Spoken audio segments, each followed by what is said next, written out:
Shalom, shalom, blessings. Apostle Makwara here. Welcome once again to our program in Conversation with Apostle. And in this segment, we are continuing with the second part of the message, Does God Prefer Men? Does God prefer men? And we're going to zero in our learning this time around on the life of Deborah. Judges chapter 4 and Judges chapter 5. Again, do not forget to subscribe to this channel. Press the notification bell that every time I come with a new program, you are notified and you can pick up lessons from the subjects that we are dealing with. I shared in the first program that, God doesn't prefer men because in creation, we are all spirits. We are all created in the image of God, and it is just the bodies, male and female, but a woman has direct access with God. A woman can relate with God. In fact, we saw over 15 women in our last segment that have created pivotal moments within the history, of Israel or the biblical narratives. We saw that they were instrumental to change, people's lives. They empowered, inspired. We saw women had encounters. We saw women that were in education. We saw women that were in business. We saw women, that managed to keep their family unit together. So we saw that, women are not a side character in scripture. God has a purpose, God has a plan, God has a mission with them. In fact, they've played a major role as far as the Bible is concerned. So God doesn't prefer men. God prefers both men and women. Now, today I want us to focus our study on Deborah. I'm going to read just one verse in Judges chapter 4. Judges chapter 4, verse 8. The Bible says, "And Barak said to her, If you will go with me, then I will go. But if you will not go with me, I will not go.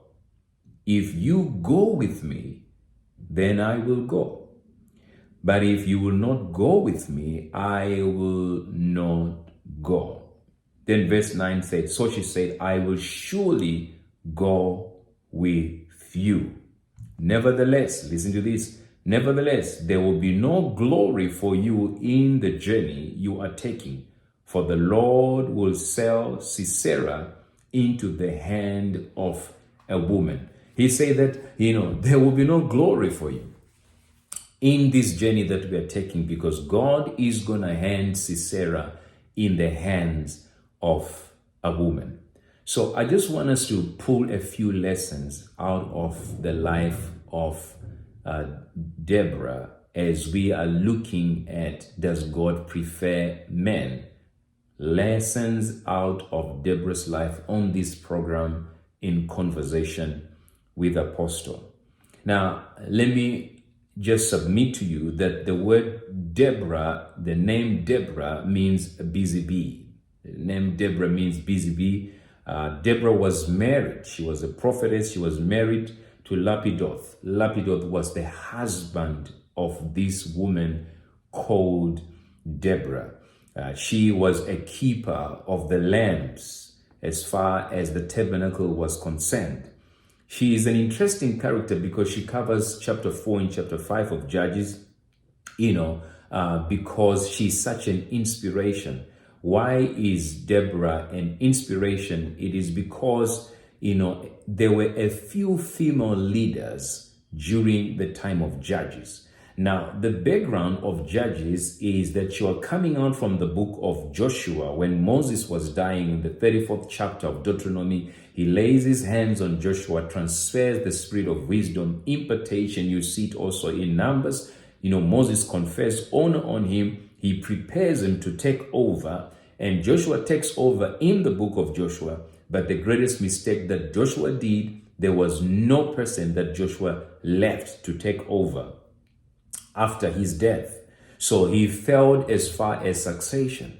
He failed as far as posterity because he did not groom a leader. He did not prepare someone to take over after him. So the moment you walk into the book of Judges, one key verse you're going to see from the first chapter to the last chapter, closing verses, everyone did what was right in their own eyes. Everyone did what was right in their own eyes. Why? Because people lost morality, people lost integrity, people lost their relationship with God. So the book of Judges, basically, it's a book that shows you about seven cycles of slavery, 7 cycles of servitude, 7 cycles of crying for a deliverer, 7 cycles of a deliverer coming, 7 cycles of deliverance taking place and going back to slavery. Once they are delivered, then they come off the way again. They go into apostasy and again they are slaves again. So when you read the book of Judges, then you see judges that God was sending. You talking of men such as Gideon. You talking of men such as Jephthah. You talking of men such as Samson. You talking men such as Ehud, the left-handed man. So what's interesting then about Esther is that she was a female judge in a male-dominated culture. She was a female judge in a male-dominated culture. That is what's so powerful about her.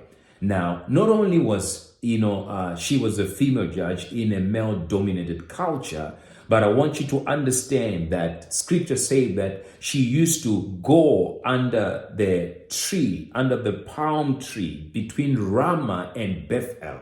She had a place where she would go under a palm tree between Ramah and Bethel, and she would sit there and she would settle disputes within the nation of Israel. What I love about her, she settled disputes by hearing the Lord's voice. She gave people the Lord's response. She did not give people her own opinions. She did not give people social opinions, but she settled disputes by giving people the Lord's response. That makes her to be unique. She would tell people what the Lord was saying. So when you look at her, she emerges as a female judge in a dominated male culture. Secondly, she had a designated place where she will settle disputes according to the voice of the Lord. Thirdly, she was married. She was a wife to somebody. Fourth, she was a mother. Not only was she a mother, she was also a musician. She understood the inspiration of music in her prophetic work. Why? Because she wrote the psalm. She contributed to the psalm. She wrote music, So when you look at this woman, there are many things that you can see. When I started looking at some of the qualities, I see that she was a warrior. Why? Because she was willing to go to battle with Barak.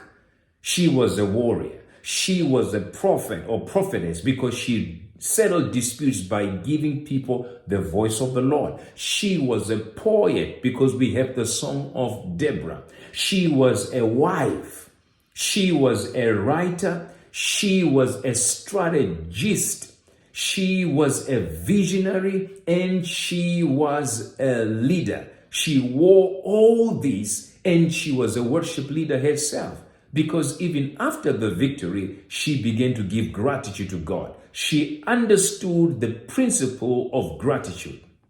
She understood the principle of gratitude. She also understood warfare in the sense that Judges 5:20, the Bible says that they fought from the heavens, with the stars assisting them. She understood how to involve even elements and creation in winning battles. She had an understanding of spiritual warfare. So when you look at this woman, there are a lot of lessons that you can pick out of her life. One of the things that I love is that when she gave a prophetic word to Barak, where we read, he said, you're supposed to gather 10,000 men and go to battle. And Barak said, if you don't come with me, I'm not coming. She said, I'm coming with you. She was a warrior. She was bold. She said, I am coming with you. And not only did she say that I'm coming with you, but she went ahead and gave him the prophetic words. They said, you need to go fight. God has granted you the victory, but you need to obey him in order for you to grasp the victory that's within your reach. She teaches us the principle of partnership, divine partnership, that if God is going to do anything in your life, you've got to work together with him. He has called you to partnership. So she was saying to Barak, say, the victory is yours, but it won't come by sitting. You've got to go there and fight. You've got to go there and take. And I believe it's a word for somebody. Your breakthrough, your elevation, your healing, your increase, your multiplication, it's within your reach. But you've got to put some obedience to the victory that God has given. It's the same thing, say you're going to the promised land, Canaan, but you've got to enter there and fight with the Canaanites, the Hittites, the Jebusites. Why? Because it's within your reach. But Barak, you've got to be able to go and fight. And she said, I'm coming with you. Not only did she go with him, she was a strategist, because she devised the strategy in which he was going to execute to get victory. She devised the strategy and she gave him a prophetic word. Say, sir, because of the direction that you have taken, I want you to know that the victory for this battle is not going to be given to you, but is going to be given to a woman. And when she said that, she wasn't even speaking about herself. She was speaking about Jael, another woman that was used to put Sisera down. In other words, she didn't take credit for being the strategist. She didn't take credit, for prophetic precision, but she was a good team player. And she devised the strategy of the victory that Israel was going to get. Now, if I were to sum up some of the few lessons that I just put down, on here, number one, which I want to leave with you, I want you to understand that the lessons that you can pick from Deborah, number one, is you can lead outside your cultural expectations. You can lead outside your cultural expectations, your day's job expectation, your profession expectation. You can lead outside that. Why do I pull that lesson? Because she was a female judge in the midst of a male-dominated culture. So you have no excuse not to achieve your goals, not to achieve your objectives, because Deborah teaches us that lesson. You can lead outside your cultural expectation. Secondly, the second lesson you get from her is that God will help you to manage the several abilities that he gives to you. He will help you to manage those abilities. Why? Because like we saw, that she was a warrior. She was a writer. She was a prophet. She was a poet. She was a worshiper. She was a visionary. She was a strategist. All these responsibilities, not mentioning that she was a wife and a mother, and that she could pick up the voice of God. All these she managed to manage those abilities. So I want you to understand the talent, the skills, and the abilities that God has given you. He also gives you the grace to manage the several abilities that he has given you. The third lesson that you're going to pick from Deborah is that she knew how to share the stage. She knew how to share the stage. She did not take credit for everything. She didn't say, because I've got the strategy, then I must lead the army. No, she submitted to the leadership of Barak. She said, you are the commander of the army. You are the one that is supposed to shine. She said, you are the commander of the army, so you must shine.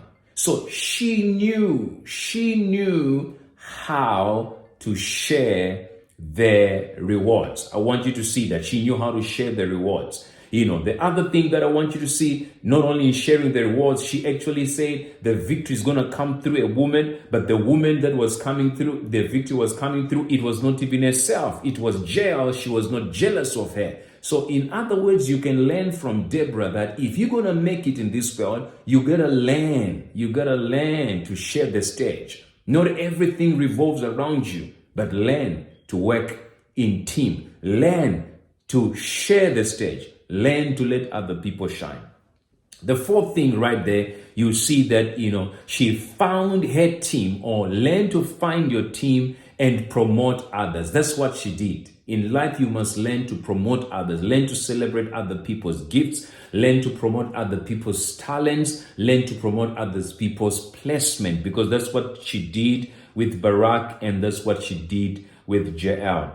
And also another lesson that I picked from her is that, she did not seek to be known because of a prophetic gift, but she sought obedience and wisdom and courage. Those were her qualities. Actually, scripture says she was noble and people began to respect her. She was respected because she respected herself.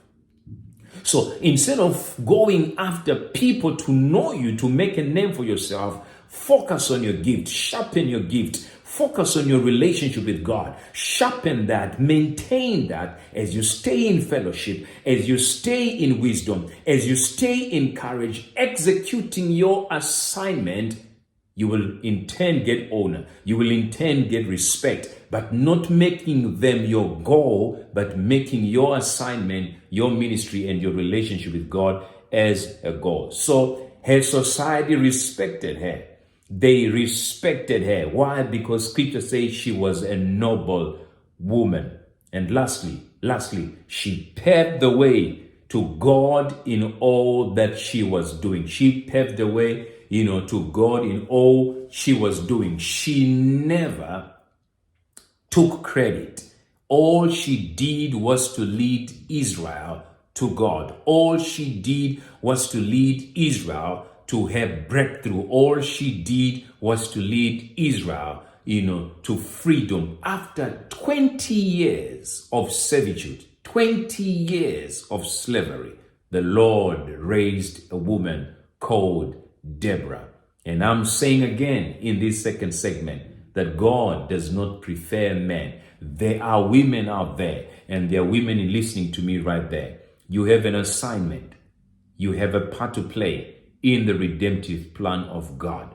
And I want you to be encouraged by these 2 episodes that I've done on women, that God does prefer women. Why? Because you have an assignment. Even if you are married, like Deborah was, you must understand that you've got gift, talents, and abilities. Even though you are married, you still retain as an individual that God has given an assignment. Some say, but I'm supposed to submit. Yes, the word submit means you are under, but on a mission. Sub means under, meet is from mission. So you can still be under the headship of your husband, but still you are on a mission to release the assignment that God has given in your life. So I want you to meditate over the lessons that we have shared as far as Deborah is concerned, and also answering the question that God does prefer women, just like he prefers men, because women have played integral parts and they have contributed,